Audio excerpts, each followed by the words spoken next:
in light of the 2022 Leadville Mountain Bike Trail 100 just happening this past weekend. This is Monday, by the way. I figure I'd give my 2 cents about my experience with it and everything pretty much related to it. A little different approach, and I think you might find it interesting. So, quick background, great background with it is my first Leadville 100 was in 1997, and after that one I towed the starting line 4 more times. My first attempt did not end well. I ended up quitting at about the, I don't know, 90 mile mark, and ended up being in the hospital with dehydration and severe pulmonary edema. My second attempt, which was, I don't know if it was the following year or the year after, I'm not very good with dates. I ended up improving. If you can call it improving. It still didn't finish. I still quit at the same location. It's right at the top of the paved section. I'm not sure if it's Hageman. I forgot what it is. It's on the way in. It's just when you turn back onto the single track, top of a paved climb. But like I said, I didn't end up in the emergency room, so that was a bonus. My third, fourth, and fifth attempts, I actually finished with a silver buckle, all right around the 11 and a half hour mark. So it was a long day. The biggest difference for me was that the amount of time I spent up at altitude. The last 3 times it was 2 weeks. I drove out, again, from Ohio, so I'm Flatlander, or from sea level, I should say. Drove out 2 weeks before and spent essentially 2 weeks up at altitude. Changed nutrition, significantly. I changed my training a little bit, but there's only so much I could do, having a family and running a bike shop. So yeah, long days. But my point that I wanted to make with this video is, I got into Leadville when it was still grassroots, and Leadville was still weird, and it was quirky, and all that. Before Lifetime Fitness came in and changed, and I understand time marches on and things change with time, but I got in before it got quite big, and again, still a lottery and all that stuff, and before all the some of the big pro riders, like before Armstrong attempted it. I actually went out to support crew for 2 friends when Armstrong was out there, I think for a second time. I don't remember the year, but the focus on pro riders, and this goes, currently, and also goes with, the movie that they came out, the documentary movie that they came out, and they focused on, all the pro riders, fast riders. And, we get it. They're fast. Top 10% maybe that I'm talking about. But what about the other 90%? Or even, let's break it down a little more. After that top 10%, you have the next 30%. So why do you think they focus mainly on the pros and not the main middle of the pack, back of the pack riders? Just curious. Like I mentioned, I know things change over time. Time marches on, and there are changes in how things are done. And I'm not sure how many entrants or how many starters there were this year. but I also noticed they've probably been doing this for a couple years. They have staggered starts. Back when I was riding it, it was all a mass start, and that was the whole part of the, I guess, the craziness of it. You know, it was a controlled rollout, you know, from town until we got to they turned off into the gravel or dirt road. So the nervousness of everyone being nervous and it being cold and you know, not crashing before that part, and getting to the first climb, don't remember the name, but the first climb where there was typically a bottleneck if you didn't get to, you know, where you needed to be at the beginning of the race. That was all part of it. And yeah, they did start the, you know, the really fast folks up front, and good times.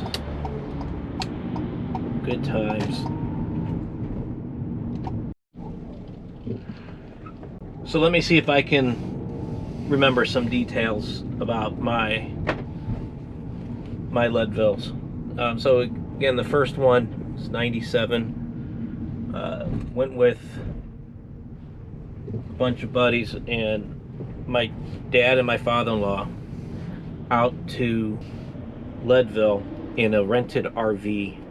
We packed everything up at the back of my shop at the time, and we drove most of the way. I forgot, we stopped at a campground or somewhere and camped somewhere, probably in Nebraska. I don't remember exactly, but we left, I want to say 2 or 3 days.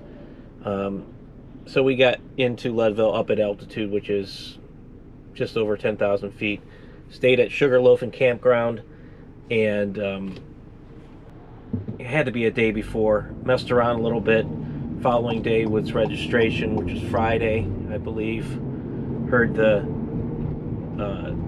Kent Cholber speech. And that's who this race is about. You've seen our hero, Dave Wink. Maybe you're going to see Lance Armstrong. Let me tell you, this race isn't about Dave. This race isn't about Lance. This race is about you. This race is about you.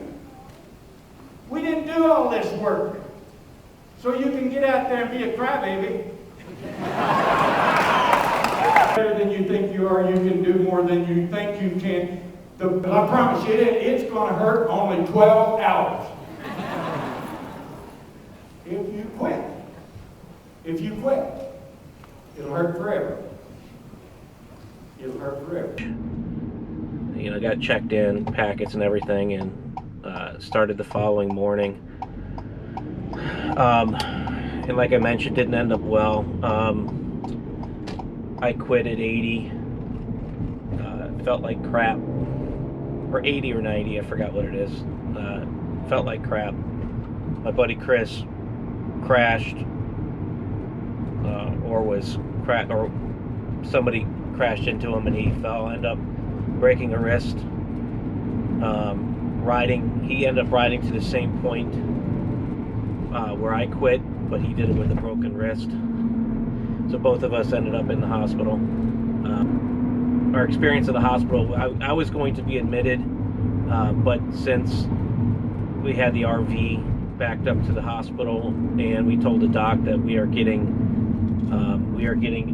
off the mountain, we're leaving now to head back home, he let me go. And I remember pretty much being at the top of the cab above the driver, or the part of the camper above the driver where you can sleep, the bed up there. I remember being up there in a fetal position, just trying to breathe for the majority of the time going home. The next attempt was, again, I can't remember if it's a year or two after, but actually went out a week prior with my family and stayed at like 8,000 feet. So I think we went down to New Mexico. We stayed at 8,000 feet for a while. Then a couple days before, went up to Leadville because I read something about acclimation. That's a good thing to do if you can't do the full 2 weeks. And we couldn't do the first, we couldn't do 2 weeks. We couldn't financially handle it, and logistics with the shop and everything. There was, I forgot to say, there was at the time there were two philosophies about dealing with high altitude and doing races at high altitude. It's either get there the day before the race and get out, or spend 2 weeks up at altitude. That's the biggest. 2 weeks is where your body pretty much plateaus as far as acclimating to the high altitude. I mean, it still does increase, but it's much slower. But 2 weeks, it's either 2 days or 2 weeks. So like I said, I ended up quitting because I was weak, again at the same spot. We called it the John Sartori Memorial Rest Area, and I wanted to put one of those chalk body line outlines at that point, but I never did. My third attempt, what I did was I drove out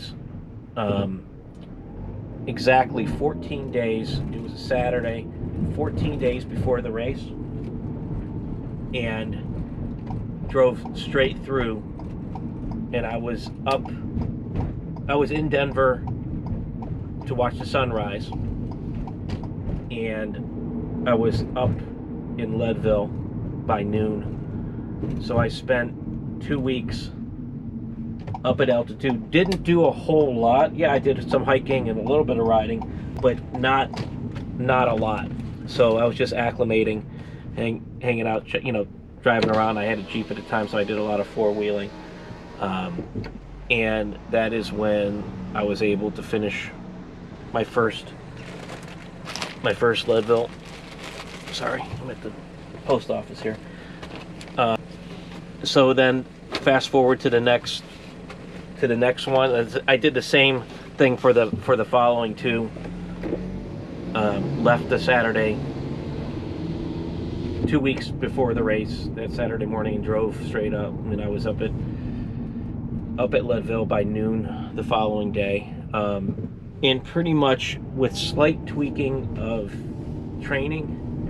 I did, slight tweaking when it comes to what I was doing, but there's only so much I can do, in Ohio, having a family and running a bike shop. But I would say the vast majority of the difference between,